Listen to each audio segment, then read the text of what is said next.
the types of ground loops we actually use.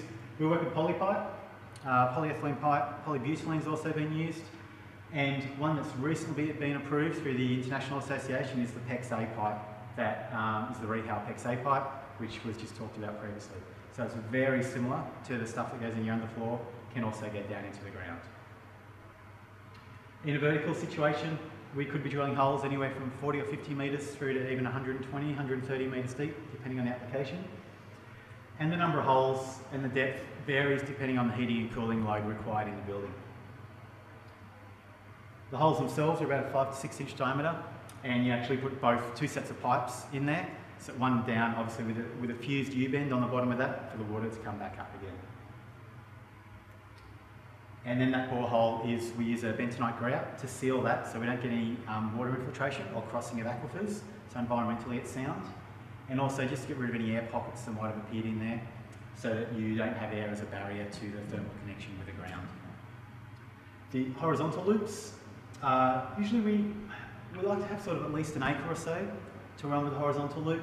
Sometimes we can fit them into a smaller block of land if the load of the building allows us to do that. So often rural, semi-rural areas, every now and then we get them into a more urban area. As a general rule, we need at least about 100 metres of trench, and that can fill up an urban backyard obviously very quickly, and potentially not allowed, especially if it's already landscaped, you dig up the whole yard and the owners aren't very happy. So in general, we work about 1.5 metres deep or so, which is your RHS limit, and that gets us just below the really high fluctuations of the soil as you get away from the outside, from the ambient air.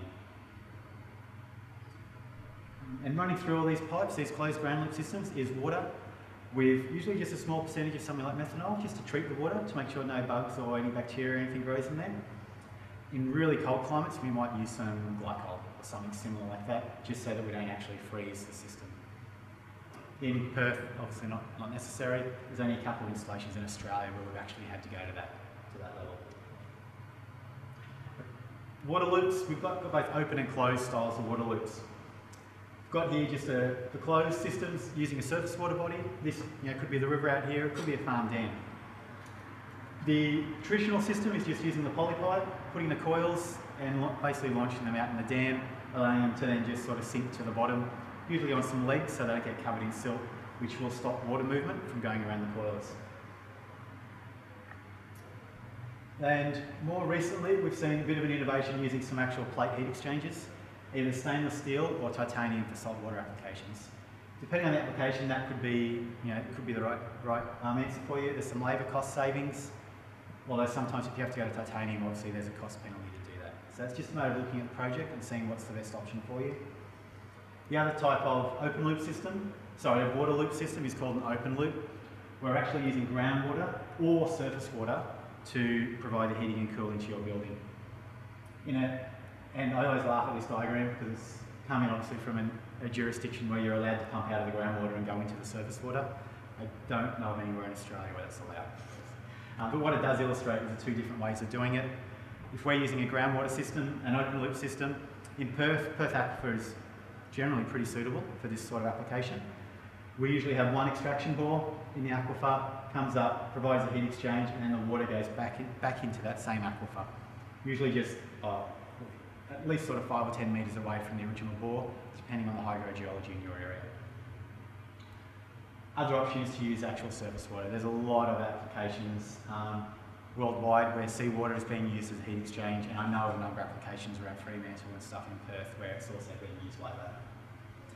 Yeah, well, just on that, if anybody's got a project and they'd like some information on their ground conditions, all you need to do is provide us with essentially an address, and we've got a database that we can go to and automatically tell you whether we can do an open loop with the aquifer, what the ground drilling conditions are. So you can do an initial assessment to see, here in Perth, whether it's suitable.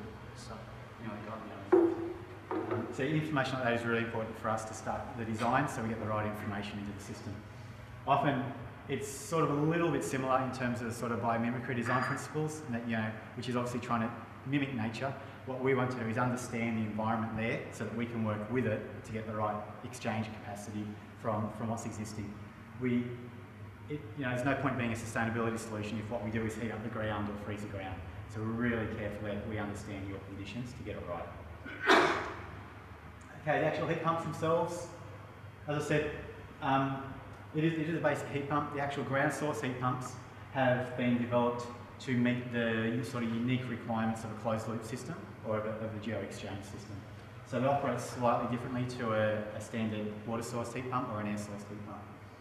We have both water to air units, I mentioned before, providing ducted air to a building, and also water to water units, which can provide hot or cold water. We look at temperatures up to about 50 degrees, 55 degrees for the hot water delivery, which is perfect for underfloor heating. Can work very effectively with radiators. We've done a number of retrofits where we've gone in with radiators and provided sufficient heat. And our chilled water can get down to sort of 2 to 3 degrees. So no problem providing. Most fan coils and chilled water systems require about 6 or 7, so we fit in with that very easily. And in terms of delivering air, we can deliver air at the required temperatures, obviously, for the building. Usually about 8 degrees or 10 degrees off the coil going out through the ductwork. The other types of clients who look at this technology, we all sort of were, the conscience buyers, people who are putting on, big panels of solar. If they've got a high air conditioning load, then this is the sort of thing that will offset their solar quite well. Perhaps we've had a few clients now who are reducing the amount of solar and putting this in as $1 per kilowatt sort of scenario. They're getting better sort of bang for their dollar by going with this and then still going with a good bank of solar panels. A lot of these clients are obviously going for these technologies and they're putting them in because as far as they're concerned, that's that's the right thing to do. That's what they want to do. It's like people buying a fancy European car or something else to say, look at me. The sort of people who are doing that with green technologies and for more a conscience reason. We also get the practical buyers who are, sort of, oh yeah, that's all good, but where's my payback, where's my return on investment sort of thing. And that's where the important thing from that is to understand sort of the niche market of the technology and all the technologies that we see here is, where's the niche for that? Where's the niche for that technology? Where does it fit? Is it the right technology for that building? We talk, and often what that comes down to is some of the capital costs. The vertical loops, unfortunately, the drilling is still the most expensive component of the project.